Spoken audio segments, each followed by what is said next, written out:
ये कहानी है शिवालिक नगर के गांव की, जो हिमाचल की हरी भरी वादियों के बीच बसा हुआ था। वहां इतनी सर्दी पड़ती थी जिसका सामना करना हर किसी के बस की बात नहीं थी। जाड़े के मौसम में एक गरीब परिवार का गुजारा चलाना लगभग नामुमकिन सा लगता था। और इसी जगह रहता था एक मोची जिसका नाम सुरेश था। माया, मैं काम पे जा रहा हूँ। चाय तो पीते जाओ। जरूर, लाओ जल्दी लाओ, आज पहली ही देर हो गई है। पिताजी, मैं भी आपके साथ चलूं? अरे तू कहाँ जाएगा रे? मैं तो काम पे जा रहा हूँ। मुझे भी आपकी तरह जूतों की मरम्मत करनी है। ए भगवान, कैसी बातें कर रहा है तू। सारी दुनिया बड़ा आदमी बनने का सपना देखती है और तू अपने बाप की तरह मोची बनना चाहता है। अरे माया, ये रोहित अभी छोटा है, उम्र के साथ समझ जाएगा, ठीक है? ये सब तुम्हारी वजह से है। तुम अमीर होते तो ये सब ना होता। वैसे भी सर्दी आ गई है। गरीबी का असली मजा तो अब आना शुरू होगा, क्योंकि बर्फबारी शुरू होने लगी है। फिलहाल अब जाओ यहाँ से, इससे पहले कि मुझे और गुस्सा आ जाए। अरे ठीक है, जा रहा हूँ। माया हमेशा सुरेश को उसकी गरीबी का ताना देती रहती थी, पर सुरेश बहुत सीधा और शांत स्वभाव का था। लेकिन उसकी दिक्कतें बस यहीं तक नहीं थीं। बाहर निकलता तो उसे जाति के नाम पर भेदभाव झेलना पड़ता। जूते चप्पल की मरम्मत करवा लो भाई साहब। ओ दोस्त, जूते चप्पल की मरम्मत करवा लो। अरे चुप! तेरी हिम्मत कैसे हुई मेरी कोठी के सामने अपना ये सड़ा गला ठेला लगाने की? बहुत बार मना किया है तुझे, पर तू मानता नहीं है ना। पर मालिक, ये रास्ता है। जमींदार ने उसकी एक न सुनी और उसका ठेला अपने आदमियों से छीनवा लिया। सुरेश टूटे कदमों से घर की ओर चल दिया।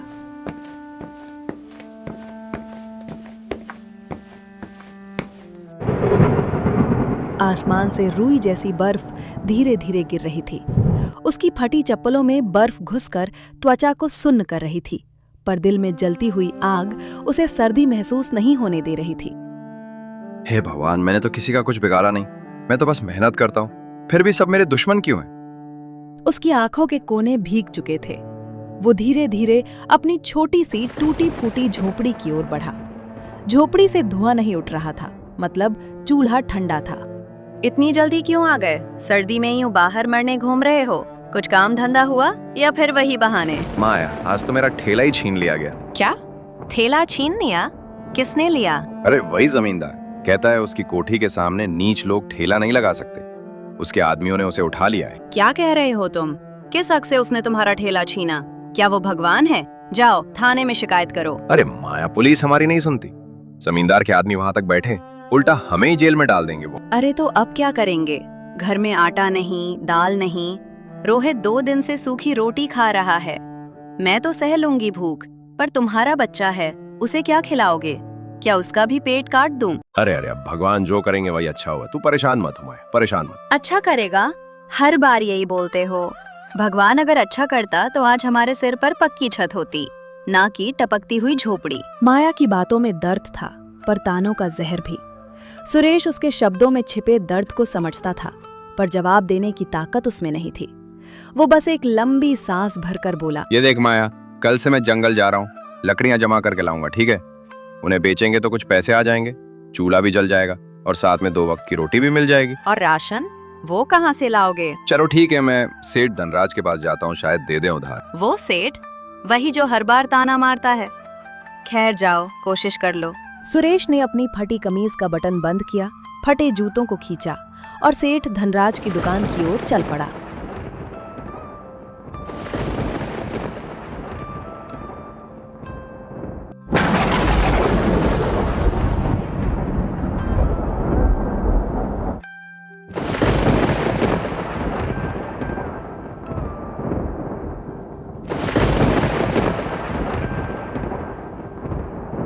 सेठ जी, प्रणाम साहब जी। ओहो, सुरेश मोची, जरा दूर रहकर बात कर मुझसे। बोल, क्या काम है? साहब जी, वो घर में खाने को कुछ नहीं है, थोड़ा सा राशन मिल जाता तो गुजारा चल जाता। महीने के आखिर में चुका दूंगा साहब। अरे उधार? तुम जैसे लोग तो भगवान भरोसे रहते हो। लेकिन चलो कोई बात नहीं, एक शर्त पर दूंगा। क्या शर्त है साहब जी? देख, ऐसा है, अब तू अपना घर मेरे नाम कर दे। बदले में तू जितना राशन चाहे ले जा यहाँ से। जब तक जियो खाते रहो, ठीक है? घर मेरे नाम कर, फिर चल।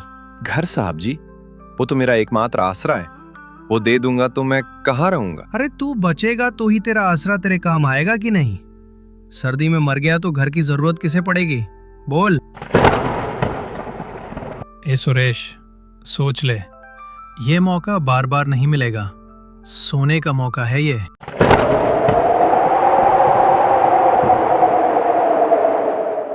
सुरेश कुछ देर तक खामोश खड़ा रहा। उसकी आंखों के सामने माया और रोहित का चेहरा घूम रहा था। पेट की भूख और जरूरतों का बोझ उसके आत्मसम्मान से भारी पड़ गया। उसने कांपते हाथों से सेठ के कागज पर अंगूठा लगा दिया। अब सुरेश, तू जी भरकर जितना राशन लेना चाहे ले ले। हाँ।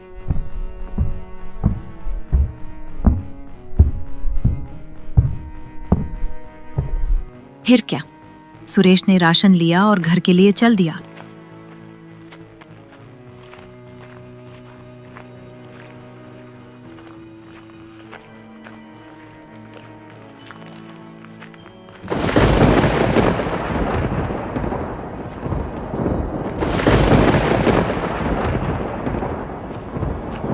थोड़ी देर बाद सुरेश थैला भर राशन लेकर घर लौटा, लेकिन माया को सच्चाई पता चलते ही वो तुनक पड़ी। क्या तुमने हमारा घर उसके नाम कर दिया? सुरेश, तुम्हें समझ नहीं आता क्या? वो सेठ बड़ा चालाक आदमी है, वो तुम्हारे सिर से छत खींच लेगा। माया, राशन तो देखो कितना सारा लेके आया हूँ। रोहित भूखा तो नहीं सोएगा। थोड़ा सा बेच देंगे तो पैसों का इंतजाम हो जाएगा। तुम भरोसा रखो, सब ठीक हो जाएगा। ठीक? तुम्हें लगता है कुछ ठीक होगा? मुझे लगता है ये सेठ हमें बर्बाद कर देगा। अगले कुछ दिन तक राशन से गुजारा चल गया। फिर एक सुबह सुरेश ने सोचा कि बचा हुआ राशन ले आए ताकि सर्दियों की मार से कुछ राहत रहे। वो सीधा सेठ धनराज की दुकान की ओर चल पड़ा।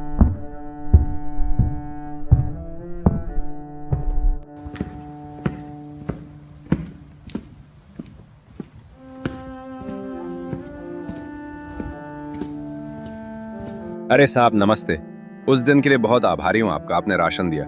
साहब अगर थोड़ा और मिल जाता तो और दया हो जाती। घर में कुछ नहीं बचा। अरे सुरेश, आज तो कुछ नहीं है राशन मेरे पास। अरे वो जो ट्रक आ रहा था ना, वो रास्ते में कहीं फंस गया बर्फबारी से। राशन सब खत्म है, अब जब आएगा तब ले जाना। अभी जा तू, अभी कुछ नहीं है, जा। अरे साहब, अरे पर हमारा राशन खत्म होने वाला है। एक दाना नहीं है घर में खाने को। अब हमें जरूरत है साहब। अरे सुरेश, बोल दिया तुझे, राशन सब खत्म है। मैं तो कह रहा हूं अभी जा, अभी घर संभाल अपना। यहाँ अभी कुछ नहीं मिलेगा, जा अभी। सुरेश ने दुकान का गोदाम, तख्त, पूरी दुकान, हर कोना देखा। सचमुच राशन कहीं नहीं था। उसकी आंखें झुक गईं। उदास और भारी मन से वो लौट पड़ा।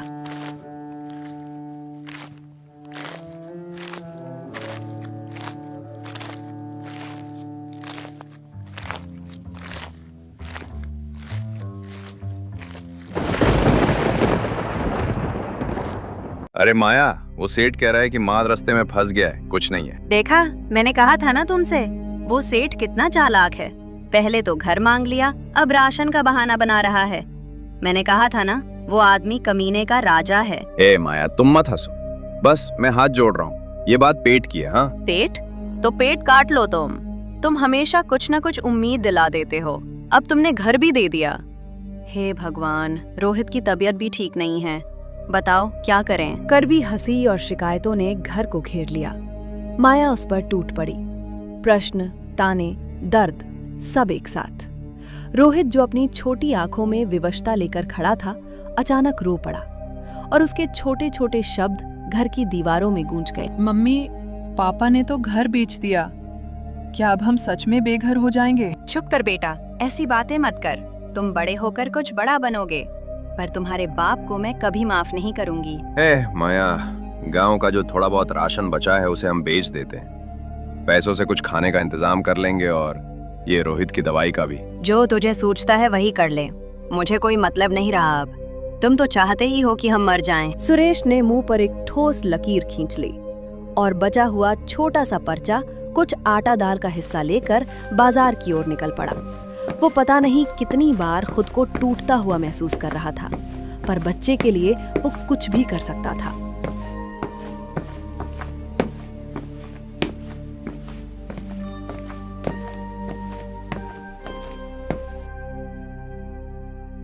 अरे दोस्त, जल्दी करो जल्दी, आंधी तेज हो रही है। क्या आंधी आ रही है दोस्त? कैसी आंधी? अरे सुनते नहीं हो, लोग कह रहे हैं बर्फ की आंधी आ रही है। जो लोग घर से बाहर हैं चलो भागो। कह रहे हैं वाहन लेकर अपने लोगों को सुरक्षित जगह ले जाओ। सारा बाजार हलचल में आ गया।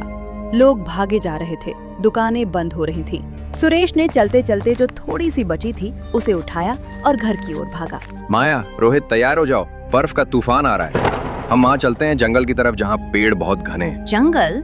यहाँ से? पर कैसे? अरे जाना पड़ेगा, जंगल में पेड़ों के बीच में हम छिप जाएंगे। वहाँ आग भी जला के थोड़ा बहुत गर्म रह सकते हैं ना। सब गांव वाले भी जा रहे हैं, जल्दी करो जल्दी करो। जैसे ही सुरेश ने ये कहा, माया ने फटाफट जरूरी सामान समेटा और सब जंगल की ओर निकल पड़े।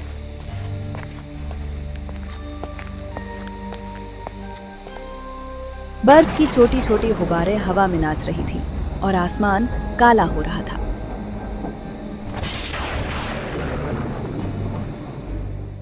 जल्दी चलो रे सुरेश, अरे ये पहाड़ की कठिन जिंदगी बुला रही है मुझे। हे भगवान, हमारी जिंदगी अचानक कितनी नाजुक हो गई। लोगों का छोटा सा काफिला जंगल की ओर बढ़ा। हर किसी के चेहरे पर डर, पर दिल में एक उम्मीद कि कहीं तो गर्मी मिल जाएगी।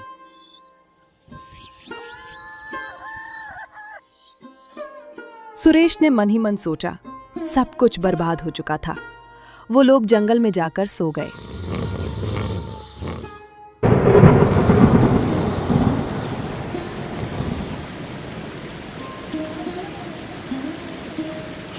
ये माया, जल्दी उठो जल्दी उठो, जंगल में पानी बढ़ रहा है, पानी बढ़ रहा है, जल्दी उठो। हे भगवान, कहीं सुकून नहीं है, अब क्या करेंगे? अरे जल्दी से फटाफट पेड़ पे चढ़ जाओ, जल्दी चढ़ जाओ। मैं भी रोहित को लेके पेड़ पर आता हूँ, तुम चढ़ो चढ़ो। वो लोग पेड़ पर चढ़ गए। सुरेश ने देखा कि बचा हुआ जो कुछ भी था, थैला, थोड़ा राशन, कुछ कपड़े, सब पानी के साथ बह चुका है। अब तो पेड़ों पर ही रहना पड़ेगा। जमीन पर लौटना मुश्किल नहीं, नामुमकिन है। ओहो, मैं पेड़ पे सही से रहने के लिए कुछ करता हूँ। अच्छा, कुछ करता हूँ। क्या? अरे देखती जा देखती जा। सुरेश ने पेड़ के तने के एक हिस्से को काटकर और जोड़कर एक छोटा सा तख्ता बनाया। उसकी कारीगरी में कुछ खास बात थी। धीरे धीरे उसने एक छोटी सी झोपड़ी का ढांचा तैयार किया जो शाखाओं पर टिकी हुई थी। तुमने ये क्या किया? ये तो कमाल है सुरेश। अरे बस, ये छोटी सी झोपड़ी बन गई हवा और पानी से बचने के लिए। पर अभी इसमें एक कमी है रही, ये पक्की नहीं है, इसके ऊपर छत नहीं। हवा से ये उड़ जाएगी और फिर सर्दी हमें ठिठुरा देगी, तो इसे किसी तरह पक्का बनाना होगा, ढकना होगा इसे। और जरा सी देर में झोपड़ी जैसे गढ़ में बदल गई। रोहित इस कला को देखकर ताली बजाने लगा और बाकी लोग भी चकित होकर उसकी तारीफ करने लगे। वाह पापा, आपने तो कमाल कर दिया। मैं बड़ा होकर आपके जैसा बनूंगा। सुरेश, तू तो सच में कारीगर है। अगर तू चाहे तो पूरे गांव के लिए ऐसे घर बना सकता है। तभी सेठ धनराज भी पेड़ के पास आया और झोपड़ी को देखकर थोड़ी देर खामोशी से घूरता रहा और फिर बोला, अरे ये घर तो बड़ा अच्छा बना है। ऐसा लग रहा है इस पेड़ पर जो घर है ना, वो अब मेरा ही होना चाहिए। अरे साहब, अरे ये आपका घर कैसे हो सकता है? अरे कुछ भी तो मत बोलो। है सुरेश, मैं कह रहा हूं ना। अरे जो अंगूठा लगाया था ना कागज पर, अंगूठा नहीं लगाया था तूने, उसमें लिखा था, हाँ, जो तेरा घर होगा वो मेरा घर हो जाएगा। तुम्हारा असली घर तो तूफान ने बर्बाद कर दिया ना। कर दिया कि नहीं कर दिया? बोल। तो अब यही मेरा घर हुआ नहीं हुआ? हुआ नहीं हुआ? बोल। कॉन्ट्रैक्ट के मुताबिक हो रहा है ये घर जो है तुझे मुझे देना होगा अब। हाँ। सुरेश को आग सी लग गई, पर इस बार मोर्चा माया ने संभाला। वो बोली, लोभी कहीं का, इस आफत में भी लोगों को नहीं छोड़ता। शर्म आनी चाहिए तुम्हें कि तुम्हें बिल्कुल इंसानियत नहीं है। अरे शर्म? ये सुरेश है, जिसने करी ना शर्म उसके फूट गए कर्म, समझी? सेठ, अगर तुमने हमारे इस घर पर नजर डाली तो यहीं पानी में डुबा दूंगी तुम्हें। अरे हाँ, कि तू मुझे डुबोएगी? चूड़ियां नहीं पहनी मैंने, चूड़ियां नहीं पहनी। अरे बस करो, भगवान के लिए चुप हो जा। तू चुप हो जा। ठीक है सुरेश, ठीक है। चल, मैं तेरा ये घर नहीं लूंगा। मैं तेरा ये घर नहीं ले रहा। पर फिर तुझे मेरे लिए एक ऐसे ही नया घर बनाकर देना होगा, समझ गया ना? यही मेरी शर्त है। सुरेश ने बिना हिचकिचाहट के सिर हिलाया और जोर से कहा, ठीक है, मैं बना के दे दूंगा, ठीक है। पर एक बात जान लो साहब, हाँ, जो इंसान आपदा में भी लोगों को नहीं छोड़ता ना, उससे नीच कोई नहीं है। हाँ, वो आज नहीं तो कल पछताता जरूर है। हाँ, देवता उसे नहीं छोड़ते। हाँ, बता रहा हूँ। हे सुरेश, ना मुझे कोई देवता की धमकी मत दे। बता रहा हूँ, धमकी मत दे मुझे। चल चल काम शुरू कर। तेरे जैसे बहुत देखे हैं मैंने। हाँ। सुरेश ने पेड़ के तने पर फिर से कुल्हाड़ी मारी। हवा में लकड़ी की खुशबू फैल रही थी। सर्दी अभी थी, लेकिन उसके पसीने से कपड़े गीले हो रहे थे। चारों तरफ सन्नाटा था, सिर्फ कुल्हाड़ी की टक टक टक की आवाज। सुरेश दिन रात काम में लगा रहा। लकड़ी काटी, बेलों को जोड़ा, शाखाओं से फर्श बनाया। उसकी हथेलियां फट चुकी थीं, लेकिन हौसला कम नहीं था। माया और रोहित भी उसे देख रहे थे। अम्मा, बाबू तो जैसे कोई जादूगर लग रहे हैं। हाँ बेटा, गरीब के हाथों में मेहनत का जादू ही तो होता है। मैंने ही बस कभी नहीं समझा। आखिर वो दिन आया जब एक 3 मंजिला लकड़ी का घर बनकर खड़ा हुआ। पूरा जंगल उस घर को देखकर दंग रह गया। वाह जी मेरे हीरो, अब हुई ना बात। अब तो कोई राजा भी देखेगा ना, वो भी जल जाएगा। हाँ। अरे साहब, अभी घर पूरा नहीं हुआ है। इसे पेड़ की छाल से ढकना हुआ है, नहीं तो खराब हो जाएगा। बारिश, हवा अंदर आएगी, बर्फ भी अंदर आएगी, तो ये फिर ठीक नहीं होगा साहब। नहीं रे सुरेश, नहीं। मेरा घर किसी चिड़िया के घोंसले के जैसे थोड़ी दिखेगा।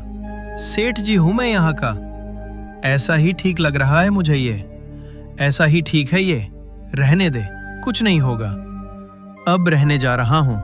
ये घर बढ़िया हो गया। सुरेश ने सेठ को समझाने की कोशिश की, लेकिन वो नहीं माना। इसके बाद गांव वालों के कहने पर सुरेश ने सबके लिए छोटे छोटे घर बनाए। हर घर को उसने पेड़ की छाल से ढक दिया। वाह जी, जिसे हमने नीच समझा वही तो असली उस्ताद निकला रे। रात गहराने लगी। हवा फिर से तेज हुई। अचानक तेज बारिश शुरू हो गई और बिजली ने जंगल को रोशन कर दिया। गांव वालों के छोटे घर मजबूत थे, छाल से ढके हुए, तो उनमें सिर्फ हल्की सरसराहट हो रही थी। लेकिन सेठ का 3 मंजिला घर हिलने लगा। दीवारें कांपने लगी। अरे ये क्या हो गया? अरे इतनी ठंडी हवा कैसे चलने लगी है? अरे ये क्या, उखड़ गया? छत का एक टुकड़ा उखड़ गया। हवा सीधी अंदर घुसने लगी। अरे सुरेश, अरे कहाँ गए रे? अरे कोई तो बचाओ मुझे। गांव वालों ने आवाज सुनी, लेकिन सब चुप रहे। सेठ जैसे तैसे बाहर निकला, डगमगाता हुआ, थर थर कांपता हुआ। अरे सुरेश, सुरेश, अरे मुझे अपने घर में जगह दे, नहीं तो सर्दी में मर जाऊंगा रे। अरे मर जाऊंगा रे। नहीं सुरेश, इसे याद है तूने जब मदद मांगी थी तो ये क्या किया था? अरे माया, अगर हम इसके जैसे बन गए तो फिर फर्क क्या रह जाएगा इसमें और मुझ में? फर्क क्या रहेगा, बोल। सुरेश ने आगे बढ़कर कहा। अरे सुरेश, ए सुरेश, तू बहुत बड़ा आदमी निकला रे, बहुत बड़ा आदमी निकला है। तू इंसान नहीं, भगवान है रे। मैंने तेरे साथ बहुत बुरा किया, पर तूने आज मेरी जान बचा ली रे। ये देखा माया, इसी को कहते हैं भगवान की महिमा। कभी कभी तूफान आता है, वो घर को नहीं बल्कि इंसान को बदलने आता है। समझ गए सेठ जी? मानता हूँ इस बात को। सेठ की आंखें भर आईं। अब सेठ सुधर चुका था।